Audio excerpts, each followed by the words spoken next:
Друзья, всем огромный привет! В этом видео у нас с вами будет изучение программы Capture One. И это видео я недаром назвал экспресс-курс, потому что за один видеоурок мы с вами изучим основные функции Capture One, разберемся с интерфейсом, настроим его под себя, научимся обрабатывать фотографию, научимся ее импортировать, экспортировать. В общем, освоим с вами первичные навыки владения и использования данной программой Capture One. Если вы впервые на моем канале, то я советую вам посмотреть видео сравнения Capture One и Lightroom. Это нулевой и базовый урок, в котором мы не только сравниваем эти обе программы, но и также я даю вам ответы на некоторые ваши вопросы по установке программы Capture One на компьютер. А этот урок мы с вами начинаем уже с того, что вы установили Capture One и готовы к его использованию. Если Capture One у вас еще не стоит на вашем компьютере, настоятельно вам рекомендую посмотреть первое видео, оно будет по ссылочке в описании. Ну а если вы впервые на моем канале, давайте с вами познакомимся. Меня зовут Серджо, я спикер интерактивной фотошколы Art Photo Life, и не будем больше затягивать время, приступим к экспресс-методу изучения программы Capture One.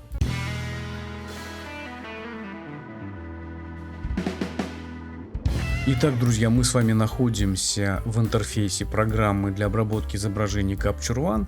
И первым делом, что нам необходимо сделать, это загрузить сюда изображение. Дальше мы с вами поработаем с интерфейсом этой программы. Capture One нам предлагает просто широчайший выбор всевозможных различных методик работы с каталогом, с альбомами, с сессиями, с проектами и так далее. Но мы с вами пойдем по наиболее простому пути. Не будем усложнять работу, у нас все-таки экспресс-метод. Поэтому мы идем простым, но правильным путем. Отдельно хочется отметить, что те значки и функции, которые выделены оранжевым цветом, они как раз активные. И поэтому сейчас у меня активна и открыта папка библиотека. И я вижу здесь первую строку, которая называется каталог. Давайте создадим новый каталог. Нажмем для этого плюс. И здесь выбираем новый каталог. Далее мы присваиваем название нашему каталогу. Далее в расположении мы кликаем на квадратик с тремя точками. Выбираем место, где у нас будет храниться каталог. Как вариант, он может храниться в папке с изображениями, либо можно создать отдельную папку под каталоги. Здесь уже как вам удобнее. Итак, выбрали папку, шаблон не заполняем. Галочка «Открыть в новом окне», пусть так и остается. Кликаем «Ок». Итак, друзья, давайте посмотрим вниз. В окне, как видим, у нас образовалось два окошечка. Предыдущий каталог и новый каталог. Предыдущий каталог мы можем закрыть и работать только в новом каталоге. И вы здесь можете открывать несколько каталогов сразу. И в отличие от Lightroom, у вас переключение между каталогами будет переключаться непосредственно в окнах самой программы. Итак, друзья, мы с вами видим по центру большую стрелку, которая называется «Импортировать изображение». Абсолютно такая же стрелка у нас есть в левом верхнем углу. Это такой же функционал, такая же кнопка. Куда вы кликнете, абсолютно не важно, действие будет абсолютно одинаковое. Кликаем «Импортировать изображение». Далее, друзья, в левом углу мы выбираем путь, откуда изображение импортировать. Вот здесь есть кнопочка «Выбрать», нажимаем на нее. И, например, я выбираю папочку непосредственно с изображениями для стрита, с теми изображениями, с которыми я буду работать сегодня в этом экспресс-уроке. Итак, кликаем «Просмотреть для импорта». Здесь, друзья, по аналогии с Lightroom, вы можете выбрать все изображения, а можете остановиться на конкретных, выбрать только их. Давайте я кликну «Импортировать все». Итак, у меня появилась сверху шкала, которая показывает мне процесс импорта изображений. И сверху, рядом с панелью управления, мы видим вот такой вот крутящийся значок. Это говорит о том, что процесс работает, фотографии наши загружаются для дальнейшей работы в Capture One.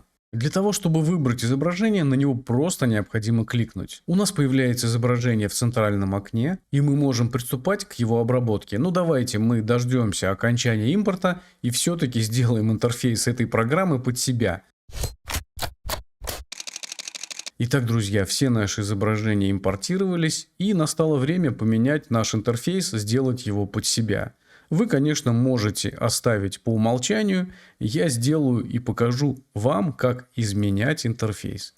Итак, давайте мы перейдем в верхнюю панель, кликнем на «Вид», Далее опускаемся ниже. У нас здесь будет настроить инструменты. Как вы видите, их можно расположить справа. Ну, давайте кликнем сюда, расположить справа. У нас инструменты поменялись местами с браузером, в котором находится наше изображение. И давайте еще раз кликнем вид, посмотрим настроить браузер. Это как раз наша пленка с изображениями. И мы можем расположить снизу. Обратите внимание, что здесь выходит подсказочка, горячие клавиши. И я сразу призываю вас приучаться и приобщаться работать с горячими клавишами. Это намного ускорит работу с вашими изображениями. Вы сэкономите просто кучу времени. Итак, давайте запомним Ctrl-Shift-B. Окей. Нажимаем сочетание клавиш Ctrl-Shift-B. И как вы видите, наша пленочка находится снизу. И для чего, собственно говоря, нам нужно ее менять? Да все очень просто. Если мы работаем с книжной фотографией вот такого формата, то нам, для того, чтобы видеть больше изображения, нам лучше размещать наш браузер с изображениями слева. Ну, а если мы работаем с альбомным форматом, то нам будет удобнее, если браузер с нашими фотографиями будет располагаться снизу. Ctrl-Shift-B. Вот таким вот образом. Итак, друзья, мы научились с вами менять расположение браузера и менять расположение инструментов. Теперь давайте обратимся непосредственно к инструментам, потому что они, по моему мнению, тоже требуют настройки. Как вы можете заметить, оранжевым цветом у нас выделена папочка библиотека. Если она выделена оранжевым, значит она активна.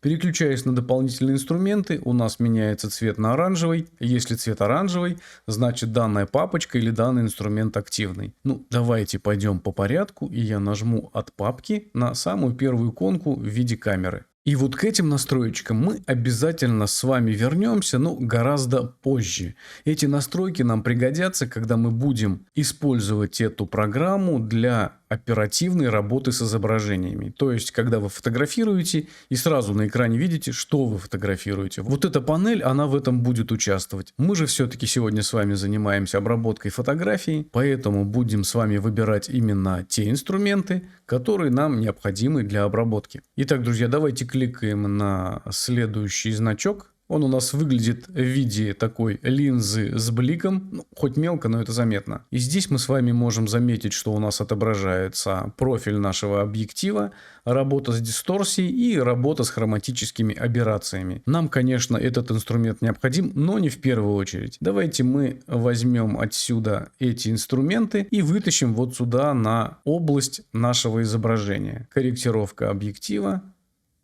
Пурпурная аберрация. Видите, как легко, в отличие от Lightroom, здесь можно эти инструменты прям как лего складывать таким образом, как вам удобнее. Кадрирование, друзья, мы с вами не будем вытаскивать у нас, потому что есть верхние панели, к ней мы еще вернемся немного позже. А вот вращение и поворот, перспективные искажения нам, пожалуй, с вами пригодятся. Другие инструменты мы пока с вами не используем, мы работаем только с самыми необходимыми.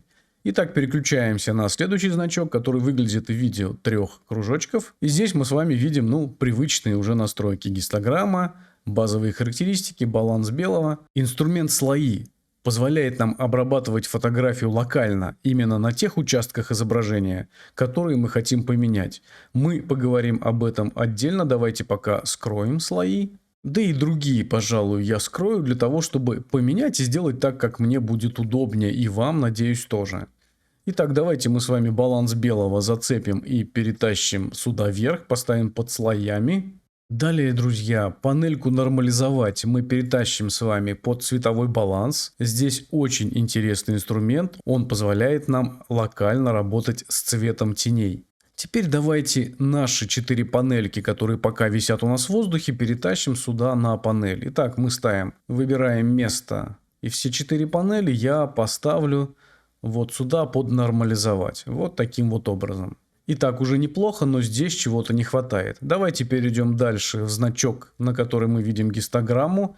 И здесь, друзья мои, мы с вами видим дублирование некоторых инструментов. И этим и хорош Capture One, что здесь в каждую панель можно ставить абсолютно любой инструмент. То есть, если я работаю с четкостью, я могу также одновременно и обращать внимание на гистограмму. И гистограмму я могу поставить, продублировать абсолютно в любую панель инструментов.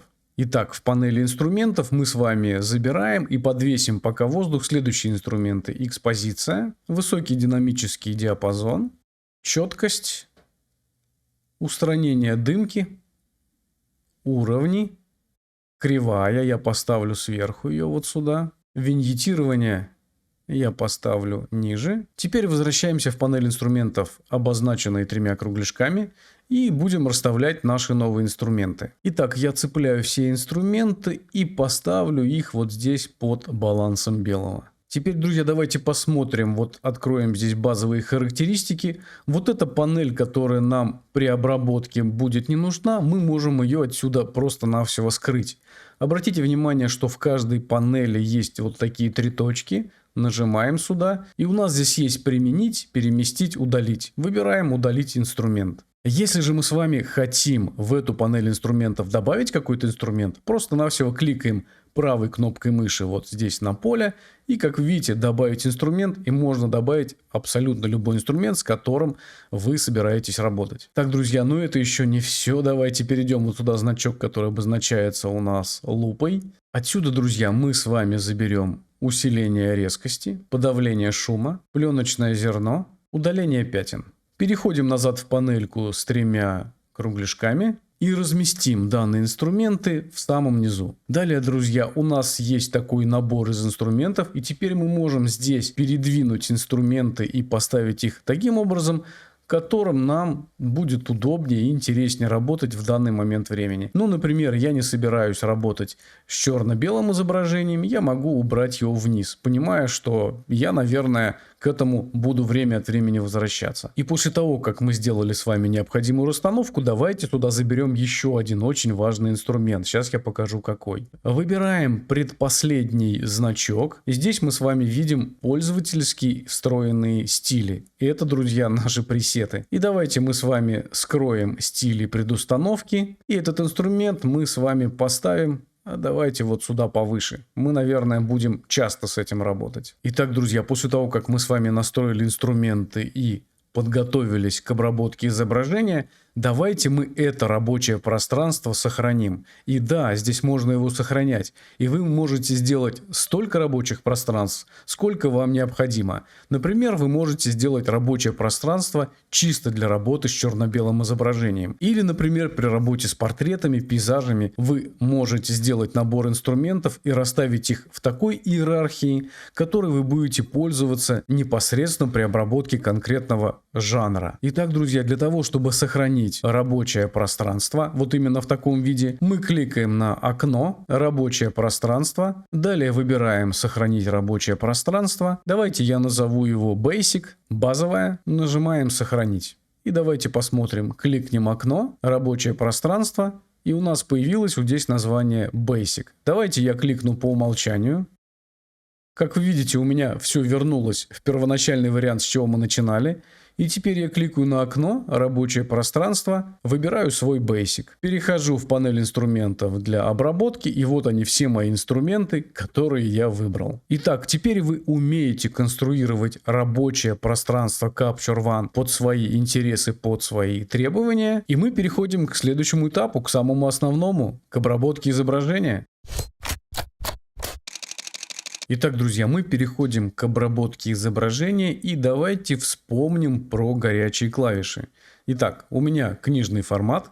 Эту фотографию я собираюсь обрабатывать в Capture One и нажимаю сочетание клавиш Ctrl-Shift-B. И первым делом, что мы с вами делаем, это, конечно же, правим геометрию. То есть для начала мы должны с вами правильно выставить геометрию в кадре, поработать с уровнем, то есть наши прямые линии, которые должны находиться перпендикулярно, они должны находиться строго под углом 90 градусов. Это, конечно, не всегда, от этого можно отклоняться, когда вы это используете как какой-то художественный прием, но в данном случае при таких прямых линиях они должны быть просто идеально выставлены. Итак, давайте мы с вами поработаем сначала с линией горизонта, выбираем вот этот вот значок и проводим линию горизонта. Здесь она у меня явно незаметна, поэтому я работаю практически на глаз, но мне это нужно сделать для того, чтобы показать работу этого инструмента. Итак, горизонт у меня выровнялся, после чего я выбираю соседний от права инструмент, это вертикальное перспективное искажение, его также можно выбрать кнопочкой К.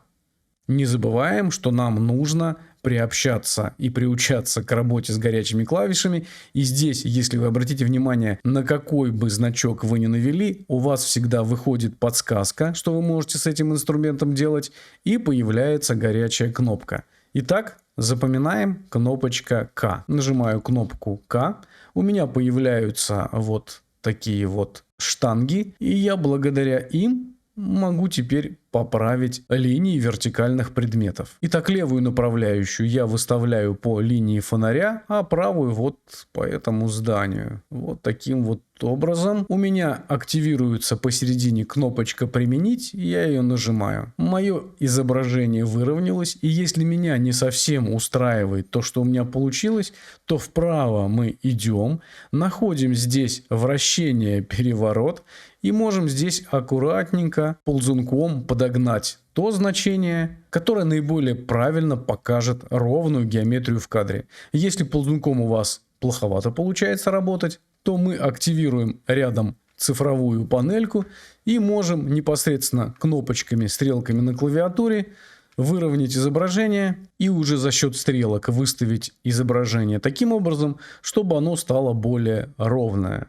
Фонарь меня все-таки не устраивает, я хотел бы его отклонить немного вправо. Для этого я нижнюю часть направляющей увожу вправо и кликаю «Применить». Либо слегка влево и применить. До тех пор, пока меня не устроит положение этого вертикального столба. Вот так, мне кажется, уже близко к идеальному. На этом можно остановиться. И, кстати, во вращении вы можете увидеть, у вас есть дополнительные значки. И если ваша камера не была настроена и ваше изображение лежит, то вы можете вот этими кнопочками выставить нужное положение вашего кадра. Также вы можете отразить его по горизонтали, либо по вертикали. В Capture One этот инструмент находится под рукой, в Lightroom там менее удобно этим пользоваться. После того, как мы с вами выровняли геометрию в кадре, нам необходимо сделать нужный кроп. Кроп в данном случае я буду делать 5:4 под прямоугольник Инстаграма. Кликаю на значок вот здесь, который называется кроп, либо вызываю его горячей клавишей C. У меня появляются рамочки, но мне этого мало, мне нужно конкретизировать мой кроп. И когда мой курсор находится в поле моей фотографии, я кликаю правую кнопку мыши, у меня появляются пропорции моего изображения, и я могу, соответственно, здесь выбрать вот как раз вот 4:5, ну или 5:4, что, собственно говоря, одно и то же. Здесь инструмент обрезки работает немного иначе, в отличие от Lightroom.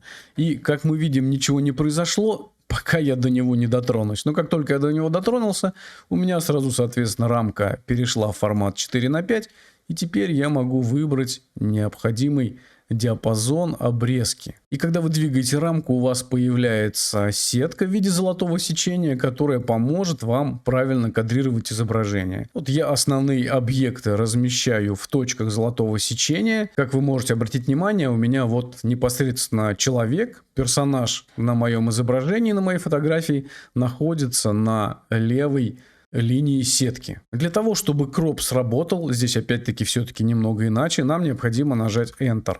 И вот теперь уже кроп выполнил свою функцию и обрезка фотографии произошла. Итак, друзья, двигаемся дальше. Переходим в баланс белого. Следующим этапом я всегда корректирую баланс белого. Это абсолютно не обязательно. Также баланс белого вы можете подрегулировать и пипеткой, и взять вот здесь вот рядом инструмент. Теперь найти на фотографии нейтральный серый цвет, например, цвет кузова автомобиля. Если вас не устраивает, то подбираете другой цвет, пока баланс белого вас не устроит. Я баланс белого выбираю таким образом, чтобы на моем изображении было больше различных оттенков цветов, чтобы цвет на фотографии не уходил в явный холод, в синеву, и в явное тепло, в желтизну. Вот что-то вот такое вот нейтральное. Если вы с балансом белого перехимичили, то кликайте вот сюда на панельку «Режим» и выбираете кадр. Кадр обозначает, что вернутся ваши настройки, которые были выставлены при съемке этой фотографии. Кликаем на кадр,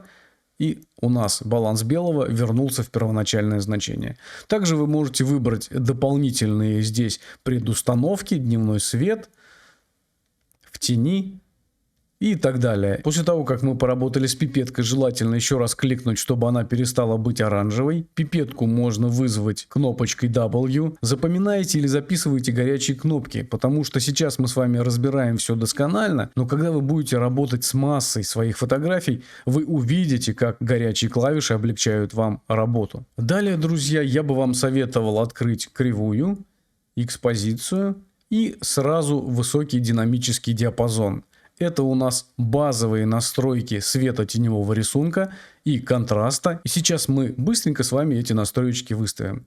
Итак, экспозиция, ну понятно, это яркость изображения. Смотрим на гистограмму, я сделаю слегка посветлее. В отличие от Lightroom, здесь есть дополнительный ползунок яркость, который работает с гистограммой более деликатно. Насыщенность можем сделать побольше. Итак, экспозицию я поставил на плюс 0,32, яркость увел в минус 7.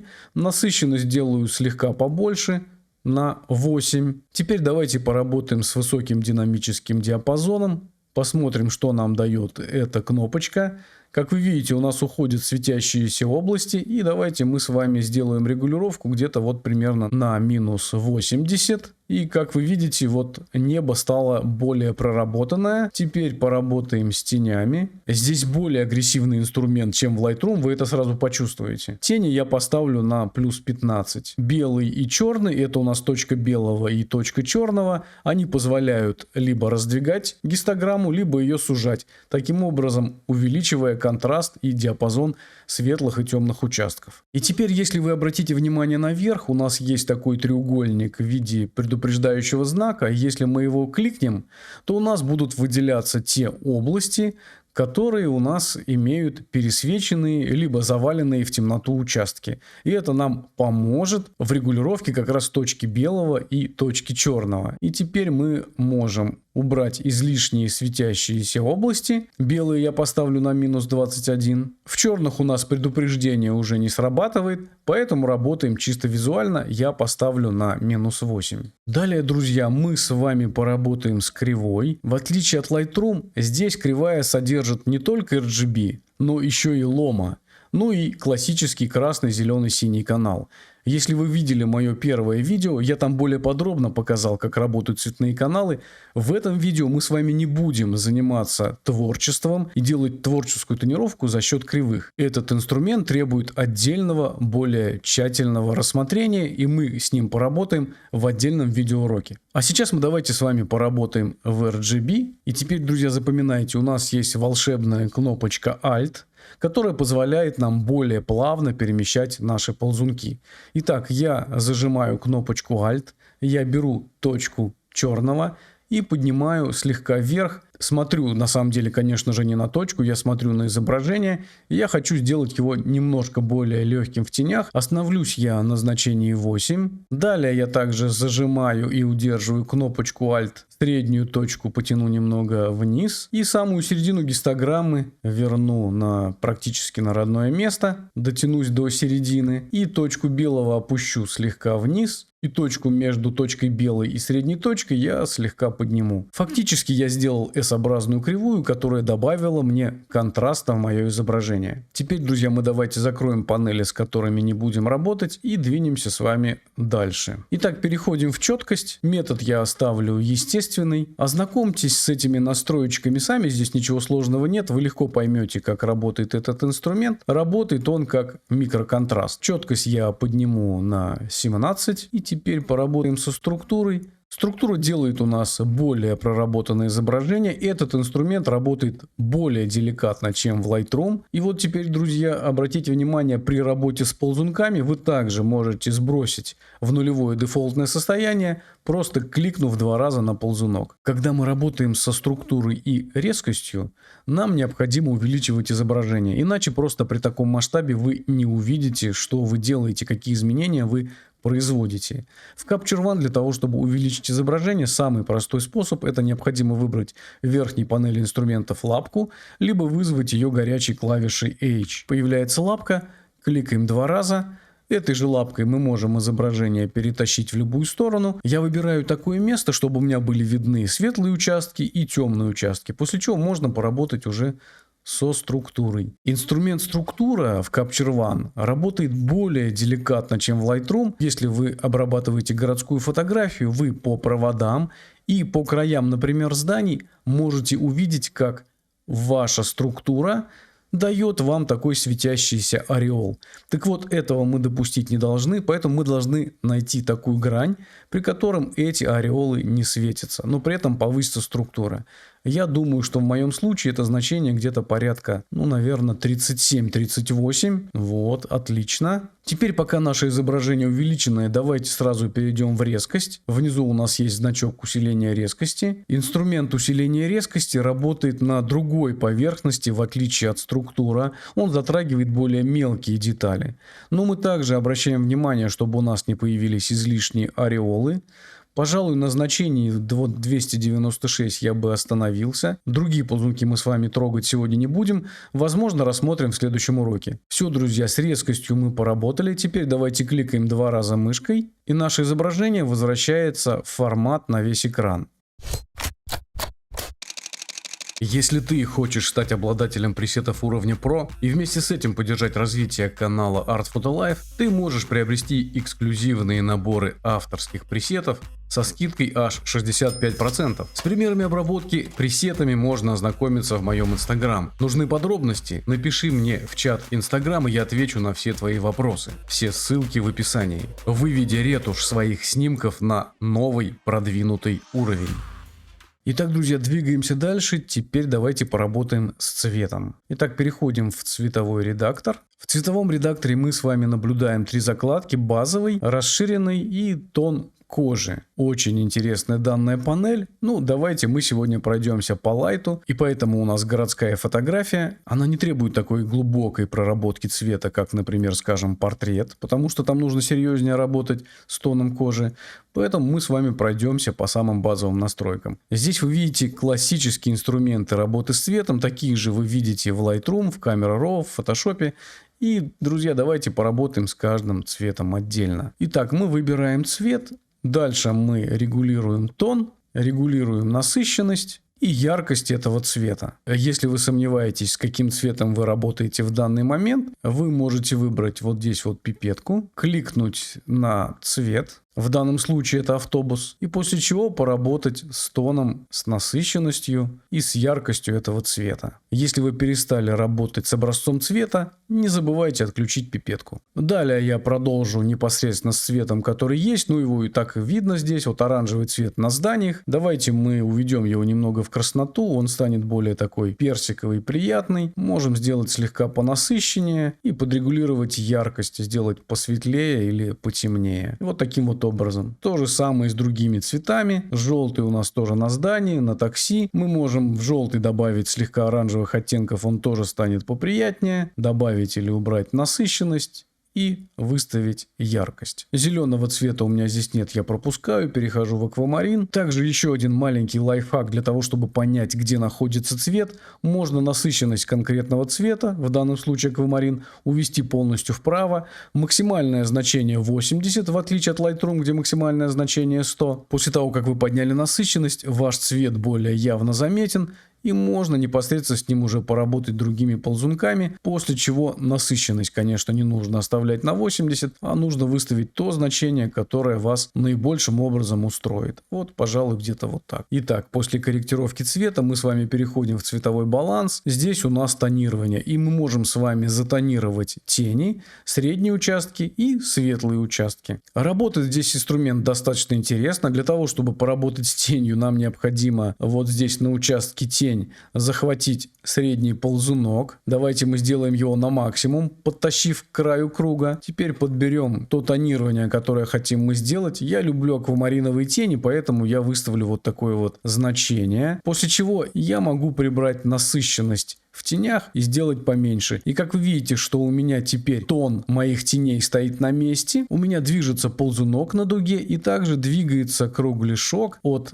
края круга к его центру. Это как раз насыщенность данного цвета. Если для вас это слишком мелко, вы можете работать отдельно в тенях, в полутонах и в цветах. Кликаем тень, и здесь видим уже более такой крупный инструмент, с которым можно более детально поработать в конкретных участках. Помимо регулировки насыщенности, которую мы видим слева на дуге, у нас также с вами присутствует и светимость. Это правая дуга, и мы можем с вами сделать посветлее, либо потемнее темные участки изображения. То же самое мы с вами можем сделать теперь с полутонами. Я поднимаю на максимум, выбираю значение, которое мне наибольше нравится. Полутона я люблю всегда делать такими красноватыми, но при этом не очень насыщенными. Насыщенность я уведу поменьше, а светимость сделаю слегка побольше. И теперь идем в свет. В данном случае я работаю в комплементарной паре, поэтому, сделав холодные тени, я сделаю теплые света. Выберу наиболее приятное значение светлых участков. Это вот такой вот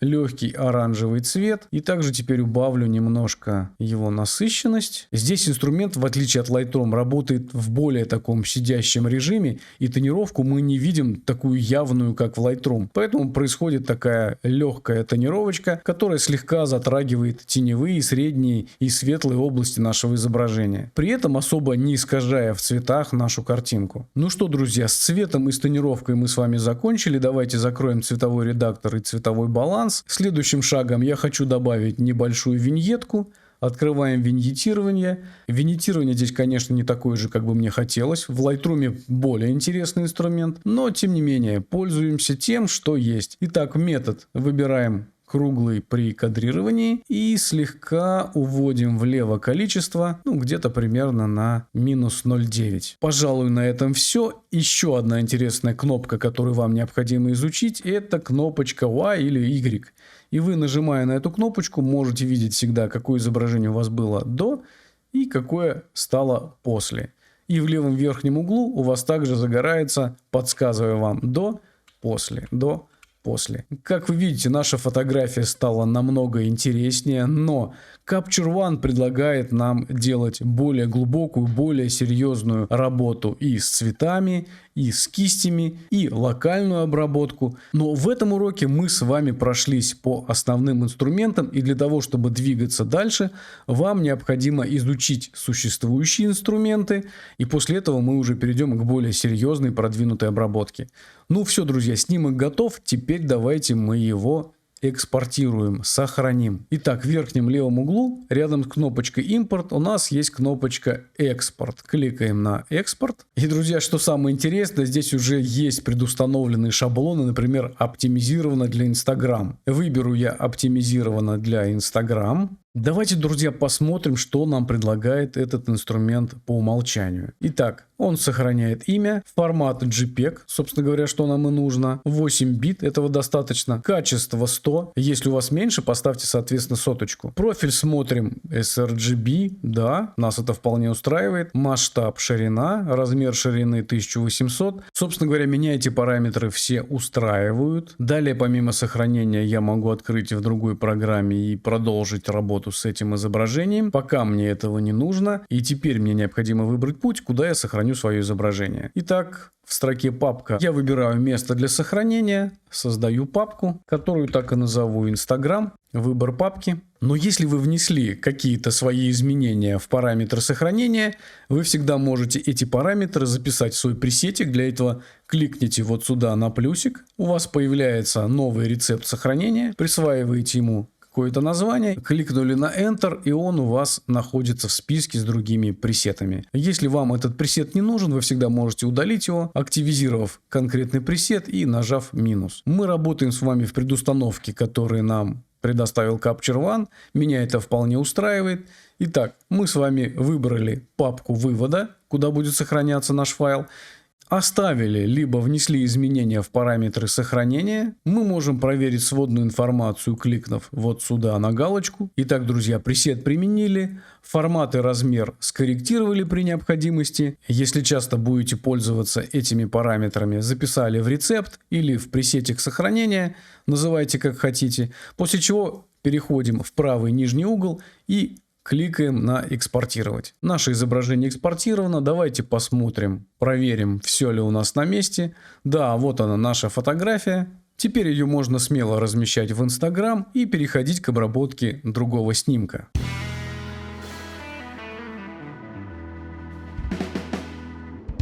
Итак, друзья, вы все были молодцы. Сегодня мы с вами прошли полный цикл обработки изображения в Capture One, начиная от создания каталога, настройки интерфейса и сохранения рабочего пространства, до цветокоррекции и экспорта изображения в необходимых для нас параметрах. Надеюсь, что видео вам понравилось и было полезным. Пишите в комментариях, какие функции Capture One вы хотели бы изучить более подробно, и мы в следующих видео обязательно разберем эти инструменты с вами более подробно и досконально. А на сегодня это все, друзья. С вами, как всегда, был Серджио и интерактивная фотошкола Art Photo Life. Желаю вам красивых фотографий, творческих высот. Всем пока и до следующих встреч!